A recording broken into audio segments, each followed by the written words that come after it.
എല്ലാവർക്കും നമസ്കാരം. അപ്പോൾ ഇന്നത്തെ വീഡിയോ എന്ന് പറഞ്ഞാൽ നമ്മുടെ പാലക്കാടൻ ഫാമിലിയുടെ വകയായിട്ടുള്ളൊരു വീഡിയോ ആണ്. ആ വീഡിയോ എന്താണെന്ന് വെച്ച് കഴിഞ്ഞാൽ, ഇപ്പോൾ നമ്മുടെ സോഷ്യൽ മീഡിയയിൽ തന്നെ ഒരുപാട് ആൾക്കാർ ഒരുപാട് വിഷമം, സങ്കടവും ആ ഒരു ന്യൂസ് കേട്ടിട്ട് നെഞ്ചിൽ കൈവച്ചിട്ടിരിക്കുന്ന ഒരുപാട് ആൾക്കാർക്ക് അറിയാവുന്നതായിരിക്കും. ഒരു മകനും എന്താ പറയുക, ഒരു മോളും, ആ രണ്ട് പിഞ്ച് മനസ്സുകളുടെ സൗണ്ടാണ് നമ്മുടെ കേരളം ഒട്ടാകെ കിടന്ന് കേട്ടുകൊണ്ടിരിക്കുന്നത്, സത്യം പറയുകയാണെങ്കിൽ. അപ്പോൾ എനിക്കതിൽ കൂടുതലായിട്ട് ഇതിനെക്കുറിച്ച് പറയാനോ അതെന്താണെന്നുള്ള എനിക്കൊന്നും അറിയത്തില്ല, എന്താ പറയേണ്ടതെന്നും അറിയത്തില്ല. കാരണം ആ ഒരു ന്യൂസ് കേട്ട സമയത്ത് എനിക്കടക്കം അത്രയും സങ്കടം തോന്നി. കാരണം അത്രയും വലിയൊരു എമൗണ്ട് ആ ഒരു ഡോസിന് ആ പൊന്നുമോന് വേണമെന്ന് പറഞ്ഞപ്പോൾ എനിക്ക് ഒരുപാട് സങ്കടം തോന്നി. കാരണം ഭഗവാൻ, എങ്ങനെയാണ് ആ സാധാരണ കുടുംബം ഒരു ഇത്രയും വലിയൊരു എമൗണ്ട് എങ്ങനെ ഉണ്ടാക്കുന്നതായിരുന്നു എൻ്റെ മനസ്സിൽ ആദ്യം വന്നത്.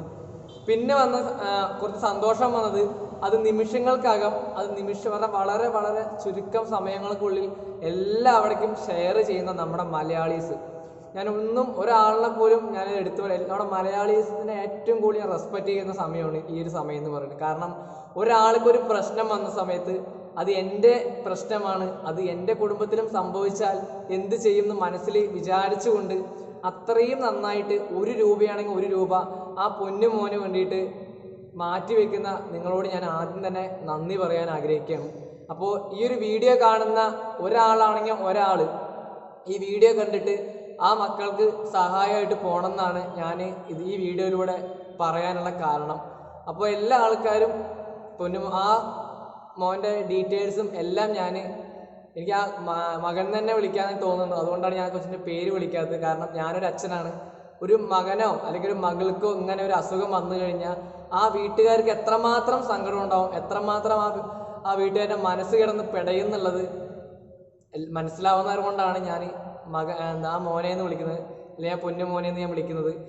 പിന്നെയുള്ളൊരു കാര്യം പറയുകയാണെങ്കിൽ, എന്നെക്കൊണ്ട് കഴിയുന്ന ഒരു എമൗണ്ട് ഞാൻ ഉറപ്പായിട്ട് ഇന്നലെ തന്നെ ആ കുട്ടിക്ക് വേണ്ടി ഞാൻ കൊടുത്തു, അല്ലെങ്കിൽ ആ മോന് വേണ്ടി ഞാൻ കൊടുത്തു. അതേപോലെ തന്നെ ഈ ഒരു വീഡിയോയിൽ കിട്ടുന്ന ഒരു എമൗണ്ട് എത്രയാണെന്ന് വെച്ചാൽ, അല്ലെങ്കിൽ എനിക്ക് യൂട്യൂബിൽ നിന്ന് കിട്ടുന്ന വരുമാനത്തിന് ചെറിയൊരു ഭാഗം എന്തായാലും ഞാൻ ആ കുട്ടിക്ക് വേണ്ടി ഞാൻ കൊടുക്കുന്നതായിരിക്കും. പിന്നെ വേറൊരു സംഭവം പറയാമെന്ന് വെച്ച് കഴിഞ്ഞാൽ, 1 രൂപയാണെങ്കിൽ 1 രൂപ നിങ്ങൾക്ക് കൊടുക്കാൻ പറ്റുവാണെങ്കിൽ നിങ്ങൾ ഏത് അമ്പലത്തിൽ പോയിട്ട് 1000 കൊട്ടിയാലും അതിൻ്റെ അത്ര പുണ്യം നിങ്ങൾക്ക് കിട്ടില്ല. 1 രൂപയാണ് നിങ്ങളുടെ കയ്യിൽ 1 രൂപ ഉണ്ടെങ്കിൽ അത് ആ പൊന്നുമോന് വേണ്ടി കൊടുക്കണമെന്ന് ഞാൻ കൈകൂപ്പി നിങ്ങളുടെ അടുത്ത് അപേക്ഷിക്കുകയാണ്. കാരണം ഒരു കുടുംബത്തിൻ്റെ സന്തോഷവും സമാധാനവും എല്ലാം നിങ്ങളുടെ കയ്യിലുള്ള ആ 1 രൂപയാണെങ്കിൽ ആ 1 രൂപയായിരിക്കും. അപ്പോൾ ഇത്രയും ജനങ്ങളുണ്ട്, ഈ വീഡിയോസ് കാണുന്ന ഒരുപാട് ആൾക്കാരുണ്ട്, നമ്മളെ സ്നേഹിക്കാൻ അറിയുന്ന ആൾക്കാരുണ്ട്. അപ്പോൾ നമ്മളെ സ്നേഹിക്കുന്ന അറിയണ ഒരുപാട് ആൾക്കാർ ദയവ് ചെയ്ത് നിങ്ങളുടെ കയ്യിലാണെങ്കിൽ ഒരു 10 രൂപയാണെങ്കിൽ 10 രൂപ, പൈസയുടെ മൂല്യത്തിനല്ല ഇവിടെ പ്രാധാന്യം. അതാദ്യം എല്ലാവരും ഒന്ന് മനസ്സിലാക്കുക. നമ്മൾ പല ആൾക്കാരും ഇതിൽ വീഡിയോസ് ഷെയർ ചെയ്യുന്നത് കണ്ടു. അപ്പോൾ ഞാൻ ഒരു വ്യക്തിയോട് ഞാൻ ചോദിച്ചായിരുന്നു, വീഡിയോ ഷെയർ ചെയ്തോ? ആടാ, ഞാൻ എല്ലാവർക്കും ഷെയർ ചെയ്ത് കൊടുത്തു. നീ എത്ര എമൗണ്ട് വല്ലതും കൊടുത്തോടാന്ന് വെച്ചു. അപ്പോൾ അതിനകത്ത് പറഞ്ഞു, എൻ്റെ അടുത്ത് ചെറിയ എമൗണ്ടാണ്, എൻ്റെ അടുത്ത് അത്ര വലിയ എമൗണ്ട് ഒന്നും ഇല്ല, എൻ്റെ ബാലൻസ് വളരെ കുറവാണ് എന്ന് പറഞ്ഞു. അപ്പോൾ ഞാൻ അവനോട് പറഞ്ഞ ഒറ്റ കാര്യമുള്ളൂ, ഒരു 10 രൂപയാണെങ്കിൽ 10 രൂപ നീ കൊടുക്കടാ. കാരണം അതിൻ്റെ അത്ര പുണ്യം നിറഞ്ഞൊരു സംഭവം ഇന്ന് ഞാൻ അല്ലെങ്കിൽ വേറൊന്നും കാണുന്നില്ല. അപ്പോൾ എല്ലാ ആൾക്കാരും നിങ്ങളുടെ കയ്യിൽ എത്ര രൂപ, നിങ്ങളുടെ ഗൂഗിൾ പേ, നിങ്ങളുടെ അക്കൗണ്ടിൽ എത്ര രൂപയുണ്ടെന്ന് വെച്ചാൽ അതിലെ നിങ്ങൾക്ക് ഒരു വളരെ കുറച്ച് പൈസ, ഇപ്പോൾ ഒരു എന്താ പറയുക 5 രൂപയാണെങ്കിൽ കൂടി നിങ്ങൾ ഇട്ട് കൊടുക്കാൻ മടി കാണിക്കരുത്. പൈസ കുറഞ്ഞു പോയി എന്ന് വിഷമിക്കുകയും ചെയ്യരുത്. നിങ്ങൾ കൊടുക്കുന്ന 1 രൂപ 1 കോടി രൂപൻ്റെ വിലയുണ്ട് നിങ്ങൾ ആദ്യം മനസ്സിലാക്കുക. എല്ലാ ആൾക്കാരും ആ പൊന്നുമോന് വേണ്ടി പ്രാർത്ഥിക്കണം, സഹായിക്കണം. ഇത്ര എനിക്കിതിനെക്കുറിച്ച് പറയാനുള്ളൂ. കൈകൂപ്പി നിങ്ങളുടെ അടുത്ത് അപേക്ഷിക്കുകയാണ്. എന്നെക്കൊണ്ട് സാധിക്കുന്നത് ഞാൻ എന്നെക്കൊണ്ട് പറ്റുന്ന രീതിക്ക് എല്ലാം ചെയ്യുന്നുണ്ട്. അപ്പോൾ എനിക്ക് മാക്സിമം കൂടുതൽ ചെയ്യാനുള്ളത് 4 ആൾക്കാരുടെ മുന്നിലേക്ക് ഇത് എത്തിക്കുക എന്നുള്ളതാണ്. അതെൻ്റെ ധർമ്മമാണ്. കാരണം ഞാനൊരു മനുഷ്യനാണ്, ഞാനൊരു അച്ഛനാണ്. അപ്പോൾ അത് കാരണം കൊണ്ടാണ് ഞാൻ ഇത്രയും കാര്യങ്ങൾ നിങ്ങളുടെ മുന്നിലേക്ക് പറയുന്നത്. ഞാൻ പറഞ്ഞതിൽ എന്തെങ്കിലും ആർക്കെങ്കിലും ഇഷ്ടപ്പെടാമെങ്കിൽ ഞാൻ ക്ഷമ ചോദിക്കുകയാണ്. കാരണം ഒരു പൊന്നുമോന് വേണ്ടിയിട്ട് നിങ്ങളുടെ മുന്നിലേക്ക് അപേക്ഷിക്കാം എന്നൊരു വ്യക്തിയാണ് ഞാൻ. എന്നെക്കൊണ്ട് പറ്റണ പൈസ, എൻ്റെ കയ്യിൽ കുറച്ച് പൈസ ഇന്നലെ ഉണ്ടായിരുന്നു. ആ കുറച്ച് പൈസ ഇന്നലെ തന്നെ ഞാൻ ആ അക്കൗണ്ടിൽ ട്രാൻസ്ഫർ ചെയ്തതാണ്. ഇനി എനിക്ക് കിട്ടുന്ന യൂട്യൂബിൽ നിന്ന് ഇപ്പോൾ 25-ാം തീയതിക്കാണ് എമൗണ്ട് കിട്ടത്തുള്ളൂ.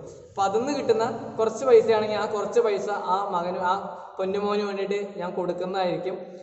അപ്പോൾ എനിക്ക് ഇത്രയും പറയാനുള്ളൂ. അപ്പോൾ എല്ലാ ആൾക്കാരും സഹായിക്കണം. എൻ്റെ കമൻറ്റ് ബോക്സിലും ഡിസ്ക്രിപ്ഷനിലും എല്ലാം ഞാൻ അക്കൗണ്ട് ഡീറ്റെയിൽസും എല്ലാം ഞാൻ ഇടുന്നുണ്ട്. അപ്പോൾ എല്ലാ ആൾക്കാരും ഒരു മടി വിചാരിക്കാതെ നിങ്ങൾ സഹായിക്കുമെന്ന് ഞാൻ പ്രതീക്ഷിക്കുന്നു. ഒരു കാര്യം കൂടി പറഞ്ഞിട്ട് ഞാൻ നിർത്തുകയാണ്. ഇപ്പം നമ്മളൊരു അമ്പലത്തിൽ പോയിട്ടാലടക്കം ആ അമ്പലത്തിൽ കാണിക്കിടുന്ന പൈസ ഉണ്ട്. അപ്പം നമ്മൾ വിചാരിക്കും ഭഗവാൻ എന്നെ അനുഗ്രഹിക്കുന്ന കാരണം കൊണ്ടാണ് നമ്മുടെ ഒരു വഴിപാടായിട്ട് കൊടുക്കുന്ന ഒരു പൈസയാണെന്നുള്ളത്. ആ കൊടുക്കുന്ന പൈസ നിങ്ങൾ ഇന്ന് ഇവിടെ ഈ പൊന്നുമോന് വേണ്ടിയിട്ട് നിങ്ങൾ അയച്ചു കൊടുക്കുകയാണെങ്കിൽ ആ ദൈവം തരുന്നതിനെക്കാട്ടിയും 100 കോടി പുണ്യം നിങ്ങൾക്ക് നിങ്ങളുടെ കുടുംബത്തിന് കിട്ടും. അതേപോലെ തന്നെ നിങ്ങൾ കൊടുക്കുന്ന ആ 1 രൂപയാണെങ്കിൽ 1 രൂപ, അല്ലെങ്കിൽ 10 രൂപയാണെങ്കിൽ 10 രൂപ, 100 രൂപയാണെങ്കിൽ 100 രൂപ. ആ 100 രൂപ കൊണ്ട് ഒരു കുടുംബത്തിന് പുഞ്ചിരി വരികയാണെങ്കിൽ, അല്ലെങ്കിൽ ആ കുടുംബത്തിന് സന്തോഷം ലഭിക്കുകയാണെങ്കിൽ ലോകത്ത് അതിലും വലിയൊരു പുണ്യമില്ല. അപ്പോൾ കൈകൂപ്പിയിട്ട് നിങ്ങൾ എല്ലാവരോടും പറയുകയാണെങ്കിൽ എല്ലാ ആൾക്കാരും ആ കൊച്ചിനെ സഹായിക്കണം. നന്ദി, നമസ്കാരം.